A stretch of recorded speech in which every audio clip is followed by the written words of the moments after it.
Dictation start होगी 5 second बाद।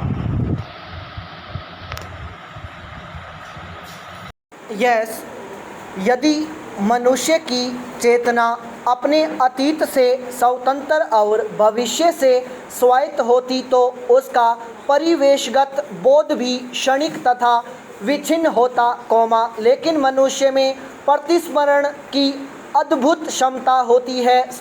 वह भूत, वर्तमान और भविष्य त्रिकाल में जीने की कला जानता है। पशुओं की तरह वह अतीत से मुक्त तथा भविष्य में निरापद नहीं होता। अपनी आदिम अवस्था में शायद भले ही वह ऐसे जीता होगा तथा उसकी संपूर्ण चेतना तत्क्षण वर्तमान में निमग्न होती होगी। हिंदी के कवि चिंतक अज्ञे ने ऐसी अवस्था की व्याख्या इन शब्दों में की है: सच्चा वर्तमान ऐसा क्षण है जिसके साथ न तो स्मृति का आभास है और न प्रत्याशा या अपेक्षा का, क्योंकि एक अतीत का लक्षण है, दूसरा भविष्य का। सौभाग्यवश अथवा दुर्भाग्यवश एक सामान्य मनुष्य चेतना के इस धरातल पर नहीं जीता। वह अतीत के साथ वर्तमान का तुलनात्मक विवेचन करके यह जान सकता है कि विकास अतीत से भविष्य की दिशा में किस ओर हो रहा है।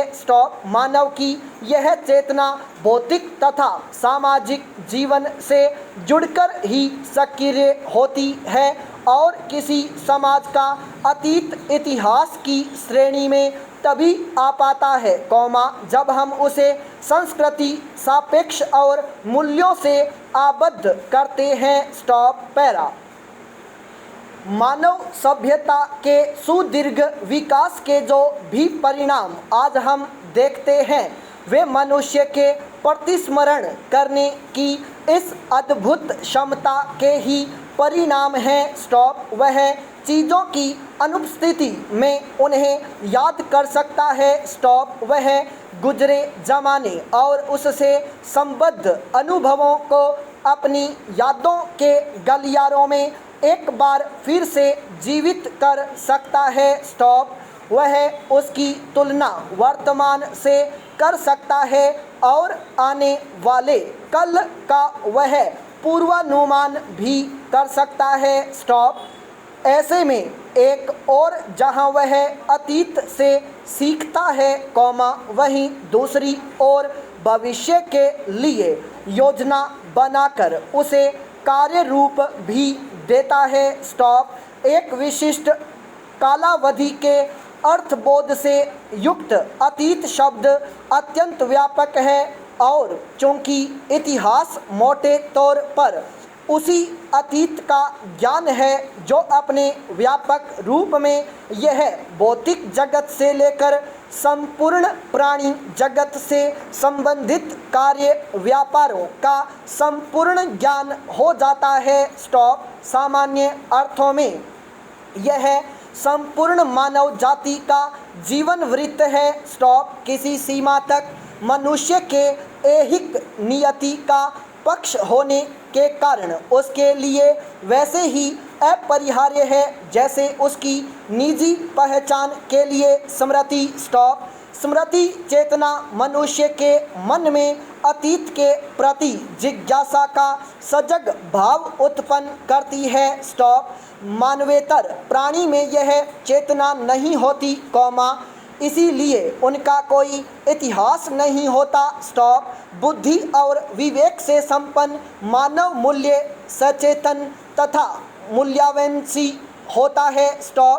वैचारिक परिवेश का वैशिष्ट्य एक व्यक्ति की प्रकृति, प्रवृत्ति तथा विचार की जमीन पर उसे अन्य व्यक्तियों से अलग करता है और इसी कारण अलग अलग मानव समूहों तथा समाजों की संस्कृति भी अलग अलग होती है। यहीं से व्यक्ति और समाज के द्वैत का प्रश्न भी उठ खड़ा होता है। ऐसे में इतिहास न केवल समाज का कौमा बल्कि यह इन दोनों की सम्मिलित समन्वित भूमिका से संपन्न होता है। स्टॉप। प्रश्न है कि मानवीय चेतना गड़े मुर्दे उखाड़ने के लिए अतीत की ओर क्यों देखती है? Question mark. उसकी ओर देखने के क्या लाभ? Question mark. उसकी उपयोगिता एवं सार्थकता क्या है? Question mark. वह तो व्यतीत हो चुका है। स्टॉप। उसे न तो पुनर्गठित किया जा सकता है और न ही उसमें किसी परिवर्तन की गुंजाइश है। स्टॉप। वस्तुतः अतीत के संदर्भ में कोई भी सार्थक बात करने से पहले यह कहना आवश्यक है कि यह दो प्रकार का होता है, मृत अतीत तथा जीवंत अतीत। स्टॉप। मृत अतीत का अभिप्राय उस अतीत से है जो पुनर्गठित नहीं हो सकता और न ही उसमें कोई परिवर्तन हो सकता है। स्टॉप। इसका संबंध व्यक्ति तथा घटनाओं से है। स्टॉप। जबकि कौमा जीवंत अतीत किसी न किसी अर्थ में वर्तमान में अपनी प्रासंगिकता बनाए रखते हुए भविष्य के प्रति उन्मुख बने रहते हैं। स्टॉप। जीवंत अतीत का संबंध मानव समाज की उन परंपराओं तथा मूल्यों से होता है, कौमा जिनसे समाज का वर्तमान एवं भविष्य निर्मित होता है। स्टॉप। आश्चर्य नहीं कि लोक ने इतिहास को नैतिक मूल्यों के दस्तावेज तथा उसकी व्याख्या के रूप में व्याख्यातित किया है, कौमा वहीं लाइबनिज ने इसे नैतिक सिद्धांतों पर आधारित जीवन दर्शन कहा है। स्टॉप। पैरा। अतीत कौमा वर्तमान तथा भविष्य के रूप में काल का विभाजन समग्र प्रवाहमान तथा अमूर्त काल के व्यावहारिक बोध और सुविधा के लिए हुआ है। स्टॉप। ये कालखंड अपने आप में स्वतंत्र तथा निरपेक्ष नहीं होते, कौमा बल्कि अपने स्पर्श प्रस्थान बिंदुओं पर एक दूसरे से जुड़े होते हैं। स्टॉप। इस प्रकार इनमें एक प्रकार की एकता पाई जाती है। स्टॉप। अतीत का संबंध निस्संदेह पूर्व की घटनाओं से होता है, कौमा किंतु किन्हीं अर्थों में वह वर्तमान से भी जुड़ा होता है। स्टॉप। इस जुड़ाव को एक निरंतर संवाद के रूप में देखा जाना चाहिए। स्टॉप। इन्हीं संदर्भों में क्रोचे ने इतिहास की समसामयिकता को प्रतिपादित किया है। स्टॉप। समसामयिक हुए बगैर अतीत और वर्तमान के बीच संवाद नहीं हो सकता। स्टॉप। मनुष्य इतिहास का उत्पाद भी होता है, कौमा उत्पाद भी और उपभोक्ता भी। स्टॉप।